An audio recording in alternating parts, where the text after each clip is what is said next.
Before the dawn of time, before the creation of things seen and unseen, the Lord God was. The Lord God consisted of three in one, known as the Godhead. He fashioned his throne upon the sea of glass, brilliant beyond imagining. He fashioned a chariot of wheels within wheels of enormous and dreadful size, to which his throne sat upon. With the kingdoms of heaven completed, the Lord God prepared himself to speak into being its inhabitants. God said, "Let us create the heavenly beings as spirits, just as we are. They shall be called our servants, and they shall be called the angels." He created the angelic host, numerous as the sands of the sea, and as immeasurable as the stars in the heaven. He created the high-ranking seraphim, cherubim, and ophanim first. God created the six-winged seraphim, who are fiery, powerful beings reserved as the cleansing agents of God. He created 16-winged and higher-ranking 24-winged cherubim. The 24-winged cherubs shield themselves with their additional wings while in the presence of the Most High, for if they did not, they would be consumed like flaming fire. They stand on the sea of glass below the throne, and fly in the great hall singing and shouting praises. Amongst these angels the Lord appointed 4 to be paired with each wheeled ophanim that supported the throne. Their appearance is like burning coals in a fire, and their bodies crackle with thunderous sound. He set them in rank, file, and order. The ministering angels were placed under the ophanim. Over the ophanim he appointed the 16-winged cherubim. Over these 16-winged cherubim he appointed the seraphim, and over the seraphim he appointed the 24-winged cherubs. The Lord God then appointed the archangels: Michael, Gabriel, Raphael, Uriel, Raguel, Serachiel, and Remiel. These are they who would come to be counted amongst the sons of light. Michael, Raphael, Gabriel, and Uriel would later become known as the 4 beasts who stand in the presence. He also created Samyaza, Arachiel, Remiel, Kokabeel, Tamiel, Ramiel, Danel, Ezekiel, Barachiel, Azazel, Amarsal, Betariel, Ananiel, Zachiel, Samsapiel, Saturel, Terrell, Jamjael, and Seriel. These are they who would soon become counted amongst the sons of darkness, those that would soon fall from grace following their first in rank in rebellion. The Lord had created all of the angels except for one whom would surpass all the other angels in brilliance, splendor, and authority.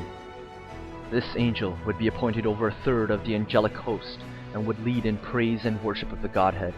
He would stand closest to the throne in authority, clothed in shimmering color and wings like no other. This cherub was exquisite in beauty, and his name would be called Lucifer, the son of the bright morning star. God's heavenly creations were complete. Lucifer and all the sons of God worshipped and shouted for joy upon the sea of glass and glistening throne of God. God spoke, calling forth his crowned cherub and chief archangels. "Lucifer, thy bright and morning star, it is you who have been elected over a third of the stars of heaven as your brethren. Be not wise in your own wisdom, Lucifer, and be not taken over by your exceeding beauty, for you are my creation, created under my authority. Come and take your position at my left-hand side of power." Lucifer was appointed chief of praise, while the 4 of the presence were appointed as guardians of the 4 corners of the throne.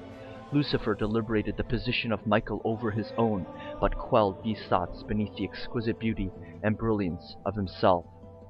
Lucifer fervently led the worship of praising of the Most High in choral magnificence. The myriad of angelic voices rejoiced before the sea of glass and throne of glory. 24-winged cherubim and 6-winged seraphim positioned around the throne, chanting, "Holy, holy, holy is the Lord Almighty. Heaven is full of thy glory." 16-winged cherubim flew about praising and glorifying around the throne of God. The head of days thought it time to create for himself his most magnificent creation.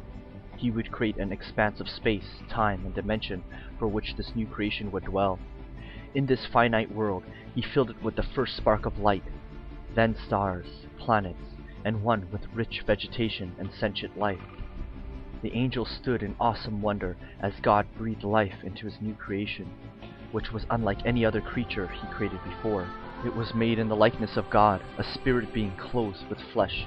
The 4 of the presence positioned on high watched along with all the heavenly host. God instructed Lucifer and a third under his command to depart to earth, who would send Michael with further instructions at a later time. However, Lucifer was unsure and uneasy about this new creation. Seeds of contempt began to enter him. The angels in the heavenly realm rejoiced with great exhilaration at the new creation of man. In heaven, unbeknownst to Lucifer, God had declared that the angels would serve this new crowned creation. The angels bowed in acknowledgement of God's declaration and that they would serve mankind and watch over them. Amidst the celebrations in heaven, Michael was sent to deliver this message to Lucifer.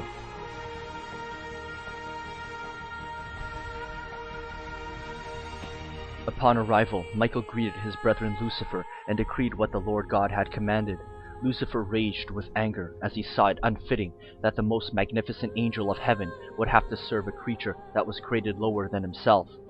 Michael rebuked Lucifer for his poor judgment against the commandment of the Lord, but Lucifer lashed back.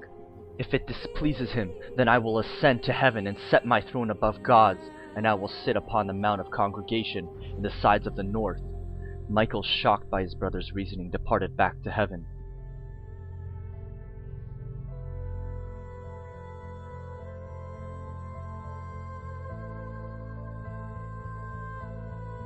Michael reported all that had taken place before the throne of God, as Lucifer and those under him made their arrival.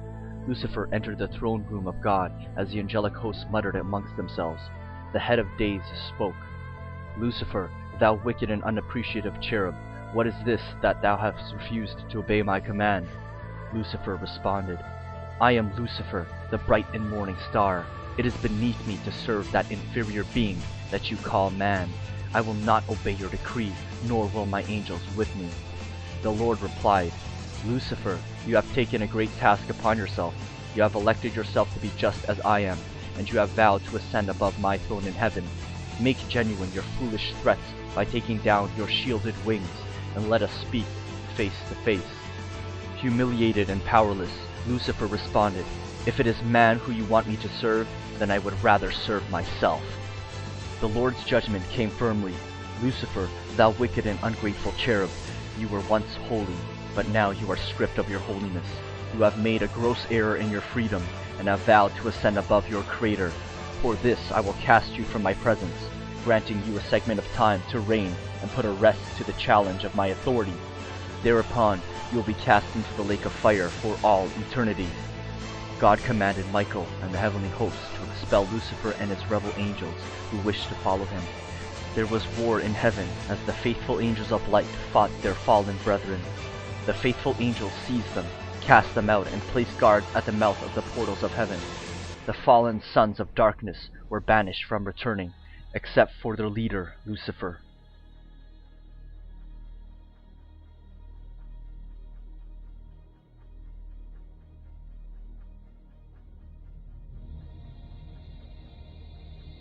Lucifer and his rebel angels defeated, wandered space of the finite world.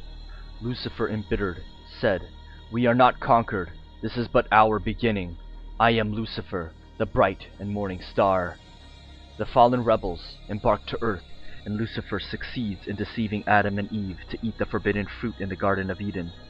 With the fall of man, Lucifer is permitted into the courts of heaven and confronts God, demanding justice over the fallen human race, now tainted by sin. Is handed down, his crowned creation is to suffer the same fate as the sons of darkness, eternal separation and punishment in hell. Originally created for the fallen angels, the human race would now suffer the same fate. Lucifer's band of rebels descend to earth and scheme to corrupt the race of men by taking upon themselves wives. They birth an evil race of hybrids called the Nephilim. Their plan is to corrupt the bloodline of men, but all but a preserved line of God's people endure. God promises to send one whom will conquer the seed of the serpent. He is revealed to the angelic host of heaven through the mystery of the Godhead, the Father, Spirit, and Son.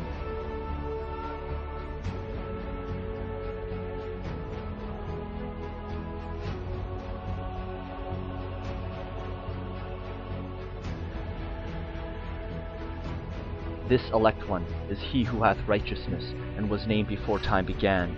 Before the sun and signs were created, before the angels of heaven were made, he was.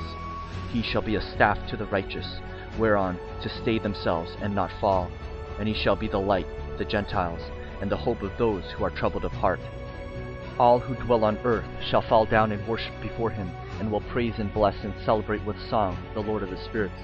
For this reason he has been chosen and hidden before him, before the creation of the world and forevermore. The wisdom of the Lord of spirits has revealed him to the holy and righteous, for he has preserved the lot of the righteous, because they have hated and despised this world of unrighteousness, and have hated all its works and ways in the name of the Lord of spirits. For in his name they are saved.